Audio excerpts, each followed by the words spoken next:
देश भर में अतिक्रमण को हटाने के लिए बुलडोज़र का इस्तेमाल किया जा रहा है, जिसे बुलडोज़र पॉलिटिक्स कहा जा रहा है।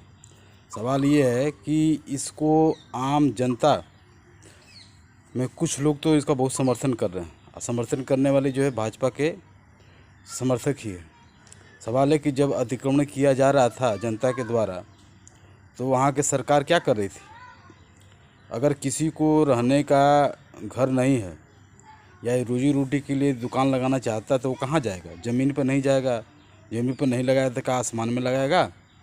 इस देश के रहने वाले जितने भी लोग हैं उनको राइट टू लाइफ का अधिकार संविधान देता है, और सरकार खुद जो है उन बेघरों को पुनर्वासन करती है, घर बनाती है। जिनके पास थोड़ी बहुत ज़मीन है, सरकार उसके इंदिरा आवास या प्रधानमंत्री आवास योजना देती है ताकि वो घर में रहें।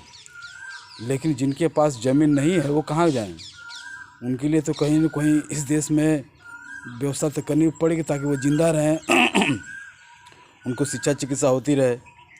तो जनता अगर किसी तरह से अगर कहीं अपना घर बसेरा बना लिया तो उसको उजाड़ देना और उसको पुनर्वासन न करना, ये सरकार की खुद अपनी नीति के खिलाफ काम कर रही है। तो साथियों, आप अपने मर्जी से जो भी करें वो ठीक है, लेकिन जनता कर देगी तो आपको ख़राब लगेगा। जब अतिक्रमण किया जा रहा था तो उस समय से लेकर अब तक जितने भी जो प्रशासन में रहे हैं उनके खिलाफ क्यों नहीं कार्रवाई होती कि आपने रहते हुए आपने ऐसा क्यों नहीं किया कि अतिक्रमण को रोका जाए?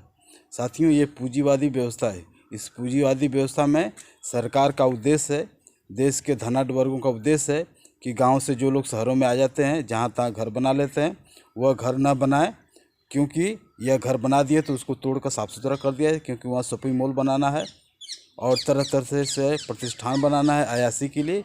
लेकिन आम जनता को रहने के लिए इस तरह की कोई व्यवस्था नहीं होती। आप देखे होंगे शहरों में जितने भी बड़े बड़े रोड हैं उनके किनारे कारों का पूरा काफिला खड़ा रहता है, उससे अतिक्रमण नहीं होता है। तो साथियों, अमीरों का घर बने, गरीबों के घर टूटे। अमीर की जितनी भी कॉलोनी बनी है उसमें भी आप देखिएगा कि ज़्यादा करके जो है गैर कानूनी तरीके से बनाया गया, लेकिन सरकार उस पर कोई ध्यान नहीं देती, क्योंकि उनको निजी लाभ होता है, गरीबों से तो कोई लाभ होता नहीं। पूंजीपति वर्ग भी चाहता है कि जितने ज़्यादा अतिक्रमण हटाने से जितने ज़्यादा लोगों को रोजगार जाएगा, सारे लोग बेरोजगार होंगे। जितने ज़्यादा बेरोजगार लोग होंगे उतने ज़्यादा जो है कम से कम दाम पर काम करने के लिए तैयार हो जाएंगे, यानी कि मज़दूरों की फ़ौज खड़ी हो जाएगी कम से कम दाम करने के लिए। इसीलिए जो है इस पूंजीवादी व्यवस्था में सरकार और पूंजीपति वर्ग कैसे अधिक से अधिक लोगों को बेरोजगार बनाया जाए, मजबूर होकर कम से कम दाम पर काम करने के लिए तैयार हो जाए, इसी के लिए सारे अतिक्रमण को हटाया जा रहा है। सरकार ने तो मनरेगा तो इसीलिए चालू किया कि गांव के लोग गांव में रह जाएं, शहर में ना आ जाएं। शहर में आने पर वो जहाँ तक अपना झुग्गी झोपड़ी बना लेते हैं, जो कि यहाँ के लोगों को, जो अमीर लोग हैं उनको परेशानी होती है। इसलिए सरकार ने 500 रुपया या कुछ कपड़ा लता दे देगी, स्कूल में कुछ उनके गरीब के बच्चों को दे देगी, लेकिन आप गांव में रहे, शहर में न रहे, इसीलिए तो मनरेगा चालू किया गया है। तो साथियों, ये लोगों को कैसे जीवन से हाथ धोना पड़े, सरकार का यही उद्देश्य होता है कि कम से कम लोग शहर में आएँ, गांव में रहें, और शहरों तो ये अमीरों के लिए है।